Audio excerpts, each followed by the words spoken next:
ரொம்ப நாள் ஆச்சுங்க இந்த வீடியோ வந்து போஸ்ட் பண்ண. கொஞ்சம் டைமே கிடைக்கல. இன்னைக்கு தான் டைம் கிடச்சிருக்கு.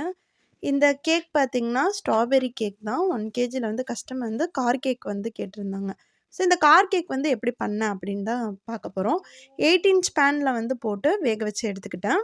அதுக்கப்புறம் வந்து ஸ்ட்ராபெர்ரிக்கான ஃபில்லிங்ஸ் எல்லாம் குடுத்துட்டு, க்ரம் கோடு மாரி குடுத்துக்க போறோம் ஃபர்ஸ்ட்டு நம்ம. க்ரம் கோடு மட்டும் குடுத்தா போதும். ரொம்ப அதிகமான க்ரீம் வந்து மேல குடுக்க வேண்டாம். லைட்டா ஒரு கோட்டிங் மாரி குடுத்துட்டு, சைட்லலாம் வந்துட்டு ஒரு 2 இன்ச்சு அளவுல வந்து 2 பக்கமும் ஒரே அளவுல இருக்கிற மாரி கட் பண்ணிக்கிறேன். க கரெக்ட்டா பார்த்தீங்கன்னா, சைடா போகவே கூடாது. ஸ்ட்ரெயிட்டா இருக்கிற மாரி கட் பண்ணிக்கணும். இப்ப நான் 2 பக்கமும் வந்து 2, 2 இன்ச்சு இருக்கிற மாரி கட் பண்ணி எடுத்துக்கிட்டேன். நம்ம வந்து ட்ரிபிள் லேயர் தானே போட்டிருக்கோம் கேக்லாம். இதே வந்து நீங்க ஒரு 2 லேயர்ஸ்ல நீங்க வந்து பண்ணுவாங்க ஒரு சிலர். அந்த மாரி பண்ணும்போது கார் வந்து ஹைட் கம்மியாயிரும்.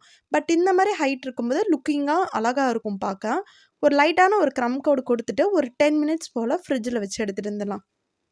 நீங்க நினைக்கலாம், இதுலயே வந்து கிரீம் போட்டு நம்ம ஃபினிஷ் பண்ணிக்கலாம் அப்படின்னு சொல்லிட்டு. அப்படி பண்றது கொஞ்சம் கார் வந்து லுக்கிங்க வந்து கம்மி பண்ணிரும் பார்க்க.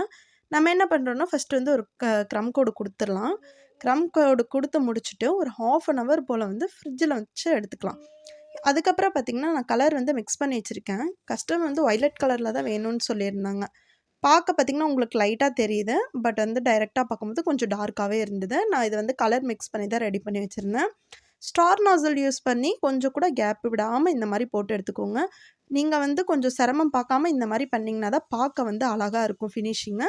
இது வந்து ரொம்ப இது பண்ணி முடிக்கிறதுக்குள்ள கை வலியே வந்துருச்சுங்க. அந்த அளவுக்கு ரொம்ப டிஃபிகல்ட்டா இருந்தது இந்த டிசைனு. அது கூட வந்து கஸ்டமர் வந்து ஒரு 50 சாக்லேட் கேட்டிருந்தாங்க.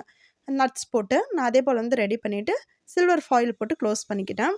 இதுக்குன்னு நான் ஒரு சின்னதா ஒரு டப்பா வச்சிருக்கேங்க. அதில தான் நம்ம எப்பயுமே போட்டு தருவோம். இல்ல கஸ்டமைஸ் வந்து ஒர்க்ல கேட்டாங்க கூட அந்த மாரி பாக்ஸ் கூட ரெடி பண்ணி குடுத்துருவேன். இத க்ளோஸ் பண்ணி ஒரு ஓரமா வச்சுட்டேங்க. கை வலி வந்துருச்சு. அதனால வந்து நேம் எழுதாம ஒரு 1/2 அன் ஹவர் ஃப்ரிட்ஜில வச்சுட்டேன். டயர்ஸ் எல்லாம் பார்த்தீங்கன்னா, உள்ள வந்து பிஸ்கெட் வச்சு ஃபவுண்டன் மேல வந்து கவர் பண்ணிட்டேன். நேம் எழுதினேன். பட் டைரக்ட்டா எனக்கு பார்க்கும்போது பார்த்தீங்கன்னா, நேம் சரியா தெரியல. அதனால மேல லைட்டா ஒரு கோட்டிங் இருக்கிற மாரி அழிச்சு விட்டுட்டு, பர்பிள் கலர் அழிச்சு விட்டுட்டு, நம்ம வந்து ஒயிட் லைட்டா மிக்ஸிங் ஆகுற மாரி பண்ணி எழுதிட்டேன். ஸோ அவ்வளோதான். ரொம்ப ஈஸியான, சிம்பிளான மெத்தட்ல தான் இந்த கார் பண்ணியிருக்கேன். பார்க்க எப்படி இருக்கு சொல்லிட்டு கமெண்ட் பாக்ஸ்ல சொல்லுங்க. ரொம்ப க்யூட்டா இருக்குன்னு நான் நெனைக்கிறேன். நீங்க என்ன நெனைக்கிறீங்க? இன்னியொரு லைட்டா ஒரு சின்ன டிப்ஸுங்க. அந்த சைட்லலாம் வந்து கொஞ்சமா பெண்ட் ஆகுற மாரி கட் பண்ணி விட்டிங்கன்னா, இதே மாரி எக்ஸைட்டா வரும். கஸ்டமர் வந்து இது கூட வந்து 2 பேபி சாக்லேட் கேட்டிருந்தாங்க. ஸோ அத வந்து மேல ஒரு பவுச்ல வச்சு தனியா வச்சுட்டு, ரிப்பன் வச்சு க்ளோஸ் பண்ணிட்டேன். அவ்வளோதான் நம்மளோட சிம்பிளான இந்த கார் கேக்கும், சாக்லேட் டெக்கரேஷனும் அவ்வளோதான். ரொம்ப சிம்பிளான ஒரு ஒர்க்கு. இது எப்படி இருக்கு சொல்லிட்டு கமெண்ட் பாக்ஸ்ல சொல்லுங்க. பாய்.